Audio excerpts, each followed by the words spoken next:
네, 방금 전에 전해드렸던 선거제 개편 관련해서 여야 정개특위 의원 차례로 연결해서 입장 들어보겠습니다. 먼저 장동혁 국민의힘 의원 전화로 만나보겠습니다. 나와 계시죠? 네, 안녕하세요. 장동혁입니다. 네, 안녕하세요, 의원님. 지금 시간이 네, 많지가 않아서 바로 본론으로 들어갈게요. 네, 그러니까 선거제 개편안 세 가지를 도출한 결의안이 정개특위 정치관계법 개선 소위에서 의결이 됐는데 네, 이때 의결할 때 국민의힘 의원들도 의결에 참여를 했잖아요. 그렇습니다. 근데 왜 어제 지도부에서 이렇게 선을 긋는 발언이 왜 나올까요? 어제 지도부에서 그렇게 말씀하신 것은 지금 2안으로 올라가 있는 것은 소선거제인데 예. 전부 다 의석수를 350석으로 늘리는 안이 먼저 위에 올라가 있습니다. 예, 예. 그리고 세 번째 안에 이제 중대선거구제는 사실은 이것은 야당에서 아마 그 협상 과정에서는 많은 논란이 예상됩니다. 그렇게 논란이 예상되는 3안으로는 300석이고 예. 나머지 1, 2안은 의석수를 늘리는 건데 소선구제거든요. 음. 근데 이게 여야가 정개특위에서 합의를 해서 이게 안건으로 올라갔다고 하니까 마치 국민의힘에서도 소선구제를 선택을 하면 이 부분에 대해서는 증언을 허용하는 거에 대해서 마치 국민의힘도 동의한 것처럼 보여질 여지가 있어서 저희들이 의원총회를 할 때는 분명하게 못 박은 것 하나는 소선구제든 중대선거구제든 의원 정수 확대는 절대 불가하다는 입장을 이야기를 했습니다. 그런데도 마치 1안, 2안으로 올라가 있고 그다음에 소선구제를 선택하는 경우에는 마치 의원 정수를 확대하는 것처럼 그리고 그거에 마치 국민의힘이 동의하는 것처럼 비춰질 수 있어서 저희들이 의원 정수 확대는 절대 없다고 하는 것을 분명하게 밝힌 것입니다. 자, 의원님 그럼 정리를 해볼게요. 그러니까 이 소위에서 의결이 된 게 17일이잖아요. 그렇습니다. 그런데 의원총회에서 의원 정수 확대는 안 된다라고 못 박은 건 그 이전이죠, 그러면. 그렇습니다. 네. 그러면 이 소위에서 의결될 때 의원 정수를 50명 늘린다라는 것도 포함이 되는데 그럼 국민의힘 의원들은 그때 왜 의결에 왜 참여를 했습니까, 그러면? 국민의힘 의원들이 그래서 어제 주호영 원내대표께서 정개특위 이제 소위원들과 만나서 그 경위에 대해서 한번 확인을 해봤는데요. 예. 정개특위 의원님들께서는 이것은 당론을 정한 것이 아니라 전원위원회에서 그래도 논의 가능한 안들을 3개 정도 선택해서 정개특위에서 올렸는데 네. 이게 당론이 아니기 때문에 그래도 가장 객관성 있게 논의해 볼 수 있는 안이 국회의장 소속 하에 있는 자문위원회에서 냈던 안들이 있기 때문에 그 안을 중심으로 해서 올렸다 그렇게 어제 설명을 들었습니다. 지금 이게 전원위원회에서 논의할 후보안이었기 때문에 최종 확정안이 아니라 그냥 의결에 참여했다 이런 취지의 설명했다는 겁니까? 그렇습니다. 그리고 셋 다 민주당이든 뭐 국민의힘이든 정의당이든 어떤 당론을 가지고 선택한 것은 아니었다라는 설명을 들은 것입니다. 자, 그러면 네, 자, 전원위원회가 열리기로 여야가 또 합의를 보지 않았습니까? 그 전에? 그렇습니다. 그러면 일단 전원위원회 그럼 일단 이거부터 다시 확인할게요. 만약에 이 세 안이 전원위원회에 그러니까 넘겨진다면 전원위원회에 참여할 수 없다는 게 국민의힘 입장입니까? 저희들이 이제 지금 입장은 소위는 통과했지만 아직은 정개특위의 전체 회의를 통과해야 되기 때문에 그게 22일로 돼 있죠, 전체 회의가. 그렇습니다. 예. 전체 회의에서 예. 지금 국민의힘의 그런 의견을 반영해서 예. 소선구제라 하더라도 예를 들면 의석수를 늘리지 않는 소선구제 그리고 뭐 예를 들면 권역형 병립형이든 뭐 비례대표를 해서 그런 안을 일단 일안으로 올리는 방안도 한번 적극 검토해서 전체 회의에서 국민들이 오해하지 않도록 새로운 안을 의견을 달라고 소위원들한테 부탁을 한 상태입니다. 자, 그러면 의원님, 네. 의원 정수는 늘리지 않은 상태에서 소선거구제와 그 권역별 비례대표제가 시행이 될 수가 있나요?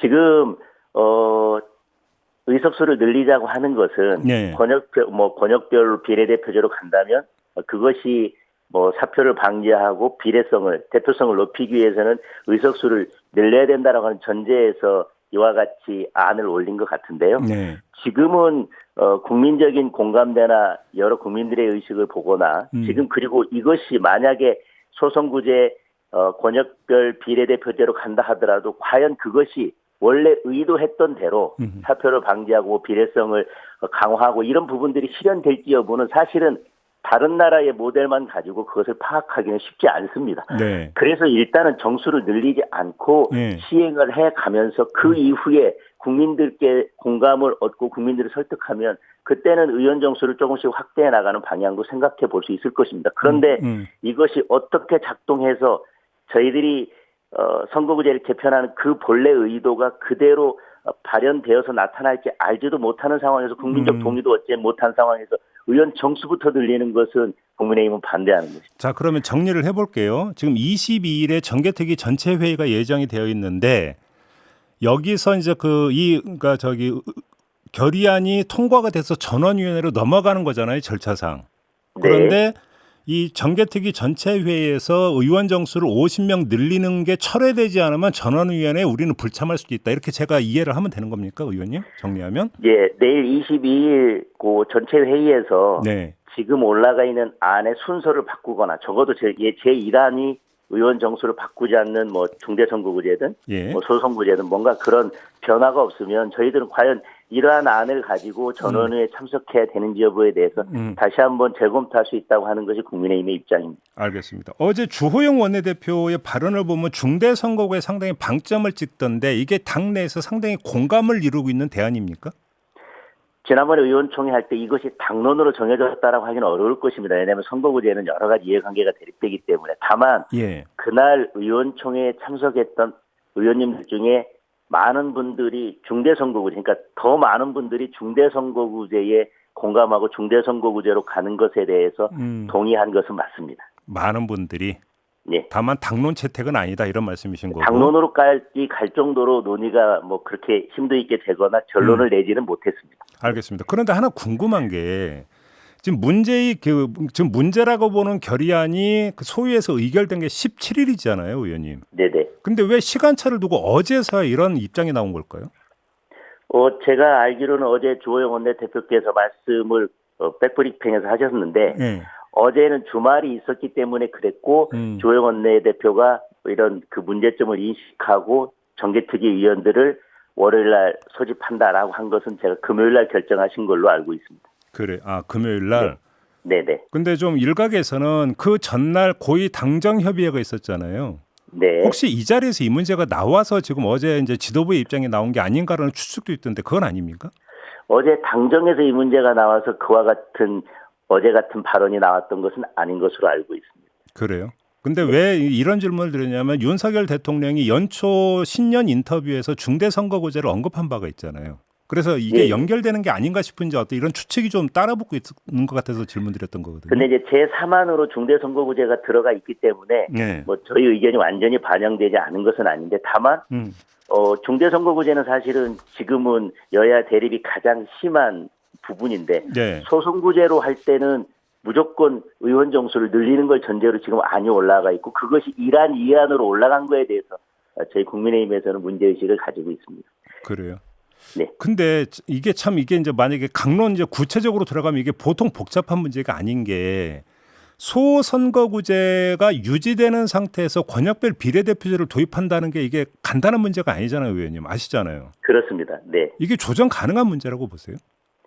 지금 뭐 그거 외에도 뭐 군데군데 워낙 쟁점이나 문제점들이 많기 때문에 지금 이 선거제 논의가 전원위원회에서 과연 다 같이 아니면 다수가 공감하는 안을 낼 수 있을지 여부도 아직 사실은 불투명한 문제이고 그다음에 이게 소선구제나 중대선거구제가 어느 선거제와 결합이 되고 어떻게 해야 되는지에 대해서도 사실 매우 기술적인 문제이기 때문에 그렇죠. 그거에 대해서도 전원위원회에서 의견을 모아갈 수 있을지 사실 아직은 많은 산들을 넘어야 될 산들이 많이 남아 있다고 생각합니다.